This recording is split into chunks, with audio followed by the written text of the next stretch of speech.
नमस्कार विद्यार्थ्यांनो. विषय भूगोल, इयत्ता 9वी, प्रकरण क्रमांक 2, अंतर्गत हालचाली.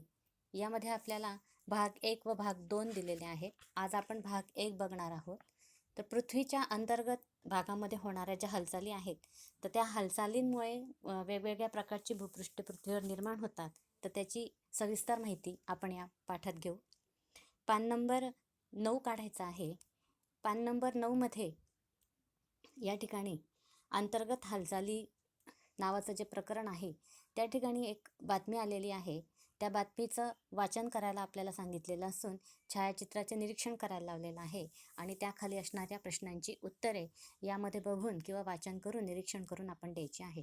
तत्पूर्वी आपण थोडासा एक वेगळा भाग समजून घेऊ की पृथ्वी ही जी काही आपल्याला पृथ्वीगोल हा दिसतोय, तर ह्या पृथ्वीगोलाच्या अंतर्गत भागामध्ये वेगवेगळ्या प्रकारच्या ह्या हालचाली होत राहतात. यामध्ये भौगोलिकदृष्ट्या 2 हालचाली सांगितलेल्या आहेत, शीघ्र भू हालचाली आणि मंद भू हालचाली. आपण आज जे बघतो आहे तो भाग आहे शीघ्र भू हालचाली आणि ही एक ग्लोबी आपल्याला दिसते, जी पाठ्यपुस्तकात आपल्यासोबत प्रत्येक ठिकाणी आहे. पान नंबर 9वर जरी बघितलं तरी आपल्याला या ठिकाणी बघा दिसतंय, करून पहा, एक प्रयोग दिलेला आहे आणि अशा प्रकारे आपल्याला सांगा पाहू, शोधा पाहू, जरा विचार करा, जरा डोके चालवा, माहीत आहे का तुम्हाला, हे नेहमी लक्षात ठेवा, नकाशाशी मैत्री, करून पहा, पहा बरे जमते का आणि स्वाध्याय, या सर्व ठिकाणी आपल्याला ही छोटी ग्लोबी दिसून येते आणि आपल्याला या माध्यमातून आपल्या मनामध्ये असणाऱ्या असंख्य प्रश्नांची उत्तरे ती इथं देणार आहेत. चला तर मग प्रकरणाला सुरुवात करूया. प्रकरणाचं नाव अंतर्गत हालचाली. सांगा पाहू, बघा तिथे ग्लोबी दिसते तुम्हाला. खालील बातमी वाचा, छायाचित्राचे निरीक्षण करा व प्रश्नांची उत्तरे लिहा. मृत्यूचे तांडव, भूकंपाने नेपाळमध्ये 1500 जणांचा बळी. काठमांडू, तारीख 25 दिलेली आहे. PTI. PTIचा अर्थ आहे प्रेस ट्रस्ट ऑफ इंडिया. ही एक न्यूज एजन्सी आहे. PTI, press trust of India. तर या PTIने दिलेली बातमी आहे. नेपाळमध्ये येथून जवळच असलेला लामजुंगमध्ये आज अर्ध्या तासाच्या अंतराने झालेल्या 7.9 आणि 6.6 रिश्टर स्केल क्षमतेच्या 2 तीव्र भूकंपामुळे नेपाळसह भारत, पाकिस्तान, बांगलादेश, म्यानमार आणि तिबेटच्या काही भागाला जोरदार हादरा बसला. या भूकंपामुळे नेपाळमध्ये मोठे नुकसान झाले असून सुमारे 1500 जणांचा मृत्यू झाला असल्याचे सरकारने जाहीर केले आहे. त्याशिवाय हजारो जण जखमी झाले आहेत. ढिगारे उपसण्याचे काम रात्री उशिरापर्यंत सुरू असल्याने ही संख्या आणखी वाढण्याची शक्यता आहे. बघा मुलांना, इथे आपल्याला नेपाळमध्ये झालेल्या भूकंपाची बातमी दिसते आणि आपण ती वाचलेली आहे आणि त्या ठिकाणी 1500 जणांचा बळी गेलेला सुद्धा सांगितलेला आहे. यामध्ये आपण लक्षात ठेवण्याचं काय आहे की ही जी काही इथे 7.9 रिश्टर स्केल आणि 6.6 रिश्टर स्केल या ठिकाणी भूकंप मापनाची जी स्केल दिलेली आहे, तर त्याचं नाव रिश्टर असं आहे. तर रिश्टर हे नाव का पडलं, तर याबाबत आपण थोडीशी माहिती घेऊन घ्या. रिश्टर या शास्त्रज्ञाने भूकंप मापनाचा शोध लावला किंवा भूकंप कसे मोजले जाते याचा शोध लावला आणि म्हणून यास रिश्टर स्केल असे म्हणतात. रिश्टर या शास्त्रज्ञाने या स्केलचा किंवा मापनाचा शोध लावल्यामुळे याला रिश्टर स्केल असे म्हणतात. मग आता बघा, नेपाळमध्ये गेल्या 80 वर्षामध्ये असलेला हा सर्वात मोठा भूकंप आहे आणि भारत सरकारने म्हणजे भारताने नेपाळच्या मदतीसाठी तातडीने पथके रवाना केली आहेत. सकाळी 11:40 वाजता बसलेल्या 30 सेकंद ते 2 मिनिटांपर्यंत चाललेल्या या तीव्र भूकंपाचे हादरे भारतातील उत्तर, दक्षिण आणि ईशान्येकडील 22 राज्यांसह बांगलादेश, पश्चिमेकडे पाकिस्तानात लाहोर तसेच तिबेटपर्यंत जाणवले. तिबेटमध्ये भूकंपामुळे 12 जण ठार झाले तर 20 जण जखमी झाले आहेत. बांगलादेशातही भूकंपामुळे 2घांचा मृत्यू झाला असून 100हून अधिक लोक जखमी झाले आहेत. भूकंपाचा मोठा धक्का जाणवल्यानंतरही सुमारे तासभर त्याचे हादरे जाणवत होते. भारतातही विविध राज्यांमध्ये मिळून 53 नागरिकांचा मृत्यू झाला असून 200 जण जखमी झाले आहेत. काठमांडूला भूकंपाचा धक्का बसताच काही क्षणात अनेक इमारती कोसळल्या. या ठिकाणी इमारती कोसळल्याचं चित्र आपल्याला दिसतं आहे आणि ही घटना खरी आहे आणि 1500 जणांचा बळी खरोखर त्यावेळेला गेलेला होता. आणि या ठिकाणी आपल्याला अजून दिलेलं आहे की याचं जे केंद्र आहे तर ते 11 किलोमीटर म्हणजे या ठिकाणी केंद्र आपल्याला त्यामध्ये दिसून येते.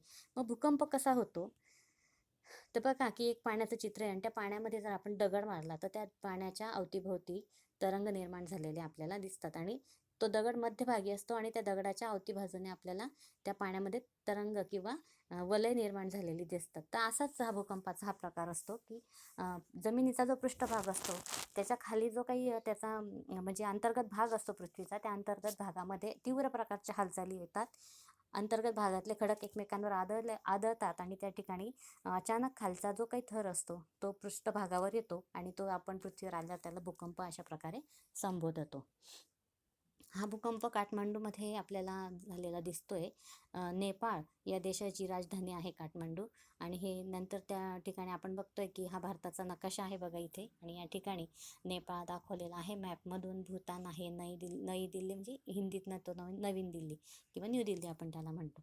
तर अशा प्रकारे आपल्या भारताला लागूनच असणाऱ्या नेपाळ या ठिकाणी हा भूकंप झालेला आहे. नेपाळमधली ही भूकंपाची दृश्य आहेत की जी काही उतरत्या छपराची घरं आहेत त्या ठिकाणी असंख्य इमारतींचं आणि घरांचं नुकसान झालेलं आहे. मग या ठिकाणी आपल्याला प्रश्न विचारलेले आहेत. तर त्या प्रश्नांमध्ये आपण बघतोय की भारताने पण त्यांना मदत केलेली आहे. आणि अशा प्रकारे ढिगारे उपसण्याचे काम व त्या मातीखाली दबून गेलेले जे काही लोक आहेत, जे काही ठार झालेले आहेत, जे जखमी झालेले आहेत, त्यांना तातडीने या ठिकाणी दवाखान्यात नेण्याचं काम युद्धपातळीवर सुरू आहे. किती स्केल आणि कोणत्या वेळेला हा भूकंप झाला, तर याचं केंद्रबिंदू काय होतं तर लामजुंग नेपाळमधलं होतं. 11:40 7.9 रिश्टर स्केलमध्ये पहिला धक्का बसलेला होता आणि 12:19 दुपारी 6.6 रिश्टर स्केलमध्ये हा धक्का आपल्याला बसलेला जाणवतो. याचं केंद्र बघा 11 किलोमीटर भूगर्भात केंद्र होतं आणि 2 भूकंपानंतर आणखीन 17 हादरे. नंतर धक्के 30 सेकंद ते 2 मिनिटापर्यंत भारत, बांगलादेश आणि पाकिस्तानालाही जोरदार हादरे बसलेले आहेत. भारतात 22 राज्यांना हादरे बसलेत. कुठल्या कुठल्या तर पूर्वेकडे पश्चिम बंगाल आणि ओडिशा, पश्चिमेकडे महाराष्ट्र म्हणजे मुंबई, नागपूर, चंद्रपूर, अकोला आणि गुजरात, दक्षिणमध्ये आंध्र प्रदेश, केरळ, कर्नाटक, उत्तरेकडे जम्मू काश्मीर, हिमाचल प्रदेश, पंजाब, उत्तर प्रदेश, दिल्ली, राजस्थान, मध्य प्रदेशमध्ये मध्य प्रदेश, झारखंड, बिहार, छत्तीसगड आणि ईशान्येकडे त्रिपुरा, मिझोराम, सिक्कीम आणि आसाम. या ठिकाणी प्रश्न बघा तर या आपण मृत्यूचे तांडव नावाची जी काही बातमी आहे त्याखाली दिलेली जी सविस्तर बातमी आहे त्या बातमीचं वाचन करायचं आहे.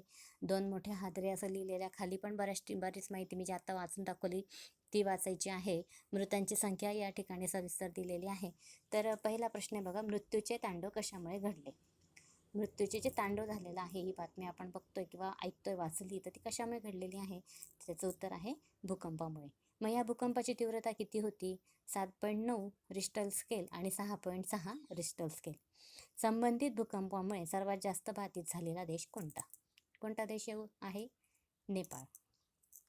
भूकंपाचे केंद्रस्थान कोठे होते बघा. भूकंपाचे जे केंद्रस्थान आहे तर ते लामजुंग नेपाळ या ठिकाणी आहे. आपत्तीग्रस्त इतर प्रदेश कोणते. मग कुठे कुठे झालेला आहे तर या ठिकाणी आपण बघतोय की भारत, बांगलादेश, पाकिस्तानालाही या ठिकाणी हादरे बसलेले आहेत आणि भारतामध्ये सुद्धा 22 राज्यांना हादरे या ठिकाणी बसलेले आहेत. भूकंपाचे केंद्र किती खोलीवर होते. 11 किलोमीटर भूगर्भात याचं केंद्र होतं. इतक्या खोलीवर 11 किलोमीटर खोलीवर भूकंपाचे केंद्र होते. भूकंपामुळे कोणकोणत्या प्रकारची हानी झाल्याची दिसते. तर भूकंपामुळे आपल्याला मानवहानी आणि वित्तहानी झालेली दिसते. तर मानवहानीमध्ये मानवहानी म्हणजे ज्या हानीमध्ये मानवांना इजा होते, बाधा होते किंवा ते प्रत्यक्षपणे ते मृतांची संख्या त्यामध्ये वाढते, त्यांना मानवहानी म्हणतात. आणि वित्तहानी म्हणजे इमारती कोसळणे, पूल कोसळणे, प्रशासकीय इमारती कोसळणे याला वित्तहानी असे म्हटले जाते. मग तुमच्या मते भूकंप घडण्यामागचे कारण काय असावे. मग आता मी एवढं समजून सांगितलं, पहिल्यापासून आपण सांगतोय तर भूकंप कशामुळे झाला असेल. कारण ही एक नैसर्गिक आपत्ती, कुठल्याही प्रकारचा मानवाचा हस्तक्षेप यामध्ये नव्हता. मग भूकंप घडण्यामागे काय कारण असेल तर याचं कारण आहे आपल्या प्रकरणाचं नाव अंतर्गत हालचाली. अंतर्गत हालचालीमुळे भूकंप घडून आला. तुम्हाला कधी अशा भूकंपाचा अनुभव आला आहे का याविषयी चर्चा करायची. आता चर्चात्मक हा आपण एक विषय दिलेला आहे. तर असं आत्तापर्यंत महाराष्ट्रामध्ये म्हणजे तुम्ही जन्माला आल्यापासून आणि आता या येईपर्यंत महाराष्ट्रात तसे भूकंपाचे धक्के बसलेले नाही आहेत. पण त्याच्या आधी मला वाटतं 1993-94ला लातूर या ठिकाणी महाराष्ट्रामध्ये भूकंप झालेला होता. बघू, ठीक आहे. आपण पुढचा आपला पॉईंट घेऊ. पृथ्वीवर काही वेळेस वेगवेगळ्या नैसर्गिक घडामोडी होत असतात. उदाहरणार्थ महापुरे, वादळे, हिमवर्षाव, अतिवृष्टी इत्यादी. तसेच भूपृष्ठाखालील हालचालींमुळे भूकंप व ज्वालामुखीचा उद्रेक यासारख्या नैसर्गिक घडामोडी होतात. पृथ्वीवरील सजीवांसाठी या घडामोडी म्हणजे आपत्ती असते. नैसर्गिक आपत्तीमुळे जीवित व वित्तहानी होते. या पाठात आपण या अंतर्गत हालचालींची ओळख करून घेऊया. आता बघा, या ठिकाणी तुम्हाला जीवित व वित्तहानी दिसत असेल. या ठिकाणी घरं पडलेले आहेत, संपूर्ण गाव उद्ध्वस्त झालेलं आहे. आपल्याला एक प्रयोग दिलेला आहे, करून पहा. परत ग्लोबी दिसते बघा तुम्हाला त्या ठिकाणी. तर आकृती 2.2 मध्ये त्यांनी बघा एक प्रयोग दिलेला आहे. तर त्यांनी काय करायला सांगितलेलं आहे की एका टेबलावर वह्या घ्या, त्या एकमेकांवर ठेवा आणि या वह्यांवर डस्टर, खडू, शॉर्पनर अशा वस्तू ठेवा आणि त्यातनं अलगद एक वही काढून घ्या. आता ती जर एक वही काढून घेतली तर काय होतं त्याचं निरीक्षण करायला लावलेलं आहे. निरीक्षण करून ते वर्गात आपल्याला त्याची चर्चा करायला लावलेली आहे. आकृती 2.3 पाहिजे आहे. 2.3 किंवा 2.2 प्रमाणेच वह्यांची रचना करा. त्यावर वरील प्रमाणेच खडू, डस्टर, टोकयंत्र म्हणजे शार्पनर, रबर अशा 3-4 वस्तू उभ्या करून ठेवा. आता जसं आधीच्या प्रयोगामध्ये आपण एक वही काढून घेतली होती, तसंच तिला न काढता जोराचा धक्का द्या. तर आधीच्या प्रयोगात आपण ज्या वेळेला ती वही काढून घेतली तर ते काही डस्टर, खडू आपण उभे ठेवले होते, ते जोरात खाली पडले. आणि दुसऱ्या प्रयोगामध्ये आपण ज्याला फक्त धक्का देतोय तर ते त्याच ठिकाणी थोडेसे आडवे झालेले आहेत. मग आता नेमकी काय पहा, यामधलं आपण भौगोलिक स्पष्टीकरण पाहूया. बघा, पुस्तकात पण आहे या आकृत्या. मग भूकंप व ज्वालामुखी या घटना पृथ्वीच्या अंतरंगातील अस्थिरतेमुळे घडतात. ही अस्थिरता पृथ्वीच्या अंतरंगातील हालचालींमुळे निर्माण होते. भूपृष्ठांतर्गत हालचाली मुख्यतः प्रावरणाच्या वरच्या थरात होतात. प्रावरणाच्या वरच्या थरात आपल्याला या हालचाली दिसून येतात. यामध्ये प्रचंड प्रमाणात ऊर्जा निर्मिती होत असते. या ऊर्जा लहरी एका ठिकाणाहून दुसऱ्या ठिकाणी जात असतात. ऊर्जेच्या अशा प्रवाहामुळे पृथ्वीच्या अंतरंगात अस्थिरता निर्माण होऊन हालचाली होतात. अंतर्गत भू हालचालीचे वर्गीकरण गती, दिशा व भूरूपांवर आधारित केली जाते. वर्गीकरण केलेलं आहे बघा इथे, गती, दिशा आणि भूरूपे. गतीमध्ये आपण बघतोय की मंद भू हालचाली ज्या सातत्याने होणाऱ्या असतात, अजूनही होतात ते, पण त्या मंद स्वरूपात आहे, त्यामुळे आपल्याला जाणवत नाही. पण या मंद भू हालचाली अजूनही अंतर्गत भागात होतात ते. उदाहरणार्थ पर्वत व खंडांची निर्मिती. आणि हळूहळू मंद गतीने पर्वतांची व खंडांची निर्मिती ही आपल्याला मंद भू हालचालीमुळे झालेली दिसून येते. दुसरा आहे शीघ्र भू हालचाली, ज्या घटनेच्या स्वरूपात होतात. उदाहरणार्थ भूकंप व ज्वालामुखी. दिशा आहे क्षितिज समांतर भू हालचाली, ऊर्ध्वगामी, अधोगामी भू हालचाली. क्षितिज समांतर म्हणजे समांतर भागाला अशी हालचाल ही दिसून येते, तिला क्षितिज समांतर म्हणतात. ऊर्ध्वगामी म्हणजे उलट्या दिशेने, अधोगामी म्हणजे वरच्या दिशेने, आणि भू हालचाली म्हणजे जमिनीच्या दिशेने होणाऱ्या हालचाली. भूरूपे आहे, त्यामध्ये आपल्याला खंडजन्य, भूखंड, पठारे व उच्चभूमी निर्माण करणाऱ्या घटना घडून येतात. तसेच पर्वतजन्यामध्ये वलीकरण पर्वत, प्रस्तर भंग क्रिया या प्रकारे दिसून येतात. मग आता आपण मंद भू हालचाली म्हणजे काय ते बघूया. मंद भू हालचालींचे भूकवचावर पर्वत निर्मिती व खंड निर्मितीच्या स्वरूपात परिणाम दिसून येतात. ते पुढील प्रमाणे सांगता येतील. याच्यामध्ये लहरींच्या हालचालींची दिशा, दाब आणि ताण. आपण यामध्ये थोडंसं विज्ञानाचा एक घटक यामध्ये आलेला आहे. तर बघा, आपण जर आपले दोन्ही हात आपल्याच हातामध्ये आवळले आणि एकमेकांच्या हातावर दाबले तर आपल्या तळ हातावर प्रचंड प्रमाणात दाब आलेला दिसून येतो. आणि ताण असा आहे की एखादा आपण रबर घेतला आणि ते दोन्ही हातांनी आपण विरुद्ध दिशेला ताणलं तर ते जसं ताणलं जातं त्याला ताण असे म्हणतात. मग दाब म्हणजे काय, तर एकमेकांकडे येणाऱ्या लहरी, आणि ताण म्हणजे काय, तर एकमेकांविरुद्ध जाणाऱ्या लहरी. मग यामध्ये कठीण खडकावर काय परिणाम होतो. दाब केल्यावर प्रस्तरभंग, की तो भाग खाली दाबला जातो, आणि ताण केल्यावर प्रस्तरभंग होतो, पण तो प्रस्तरभंगाचा भाग वर उचलला जातो. मृदू खडकांवर कोणता परिणाम होतो. दाबामुळे वलीकरण होतं, आणि ताणामुळे काय होतं तर प्रस्तरभंग पातळी खाली जाते.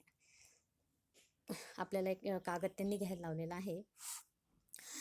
कृती प्रमाणे बघा, पट्टीच्या 31 सेंटीमीटर लांब कागदाची पट्टी घ्यायची आहे. ती कागदाची पट्टी दोन्ही टोकांवर हात ठेवायचे, म्हणजे आपल्याच हातामध्ये एका हातात एक टोक आणि दुसऱ्या हातात दुसरं टोक घेऊन ते एकमेकांकडे सरकवायची. आपण आधीचा प्रयोग करणार आहे दाब, तर काय करायची, ती आपण एकमेकांकडे सरकवायची. तर ती आपण जिला सरकवलं तर त्यामध्ये या ठिकाणी वळी पडलेली आपल्याला दिसून येते, म्हणजे ती पट्टीच्या केंद्राकडे दाब दिला गेल्यामुळे ती परिणामी ती पट्टी सरकते व तिला घड्या पडतात. घड्या म्हणजेच वळ्या. अशाच प्रकारे भूकवचाच्या दाबामुळे हालचाली निर्माण होतात व भूकवचाला घड्या पडतात. बघा. आणि या प्रकारे वलीकरणाची प्रक्रिया, मग वली पर्वत या ठिकाणी तयार झालेला आहे, त्याला म्हणतात वली पर्वत. पृथ्वीच्या अंतर्गत भागातून ऊर्जेचे वहन होते. या ऊर्जा लहरींमुळे मृदू खडकांच्या थरावर क्षितिज समांतर व एकमेकांच्या दिशेने दाबल्या जातात. दोन्ही एकमेकांच्या दिशेने दाबल्या गेलेल्या आहेत, विरुद्ध दिशेला गेलेल्या नाही आहेत, आणि त्यामुळे वळ्या निर्माण होतात. दाब तीव्र असल्यास वळ्या मोठ्या प्रमाणात पडतात, त्यांची गुंतागुंत वाढते, परिणामी पृष्ठभाग उचलला जातो व वली पर्वताची निर्मिती होते. उदाहरणार्थ हिमालय पर्वत. अशा प्रकारे वलीकरणाची प्रक्रिया झालेली आहे. हिमालय पर्वत, अरवली पर्वत. हे बघा, हिमालय पर्वत आहे, हा अरवली पर्वत आहे. वलीकरण प्रक्रियेतनं हे तयार झालेले पर्वत आहे.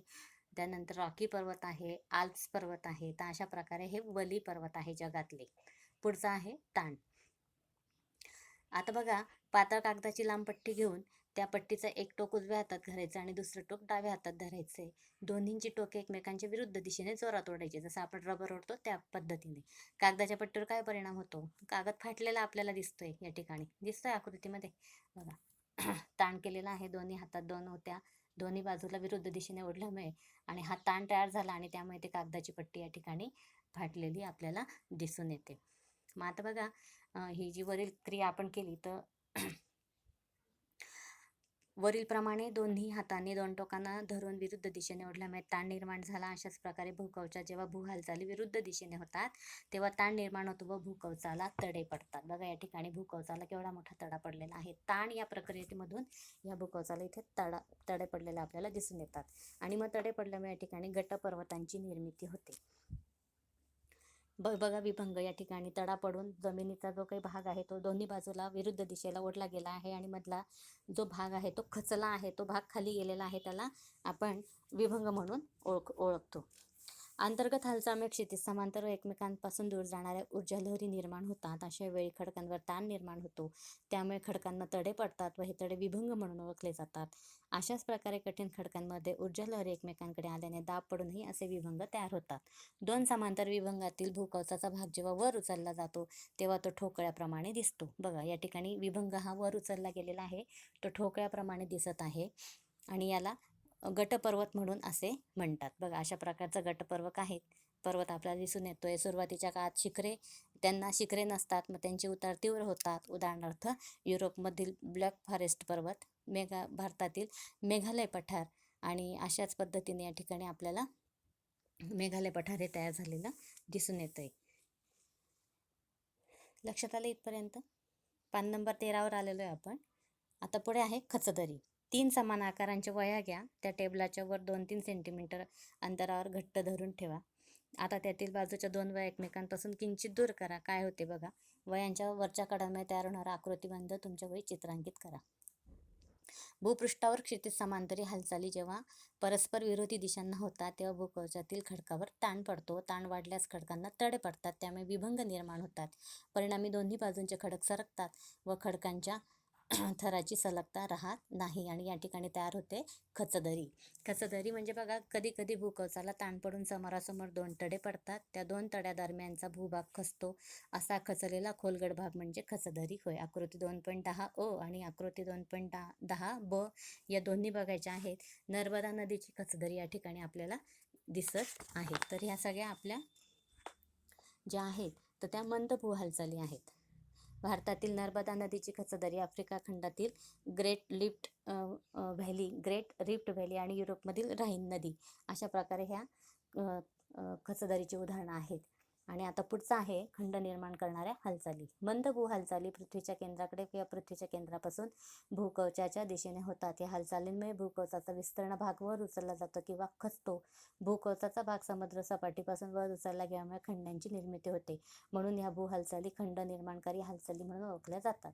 अशा हालचालींमुळे विस्तीर्ण पठारांची पण निर्मिती होऊ शकते, परंतु मूळचा भूभाग खाली खचल्यास तो समुद्र सपाटीच्या खाली जातो. अशा वेळी तो भूभाग सागराच्या पाण्याखाली जाऊन सागर तळाचा भाग बनतो. हे जे चित्र दिसतंय हे आहे ऑस्ट्रेलिया खंड. हे कसं तयार झालेलं आहे, तर हा समुद्र सपाटीपासून हा भाग वर उचलला गेल्यामुळे त्याच्या चारही बाजूंना समुद्र आलेला आहे, आणि अशा प्रकारे मंद भूहालचालीमुळे खंडांची निर्मिती आपल्याला झालेली दिसून येते. आपला पहिला जो टॉपिक होता या प्रकरणातला मंद भूहालचाली हा इथे संपलेला आहे. आपण पुढच्या तासाला याच्या पुढचा जो दुसरा टॉपिक आहे तो शीघ्र हालचाली तो बघूया. तोपर्यंत पुस्तकातल्या पान नंबर 9 ते पान नंबर 14पर्यंतच्या शिकवलेल्या भागाचं वाचन करायचं आहे. ऑडिओ क्लिप पुन्हा पुन्हा ऐकायची आहे. कुठल्याही प्रकारची समस्या तुम्हाला येणार नाही आणि समजा आलीच तर तुम्ही मला परत फोन करून विचारू शकता.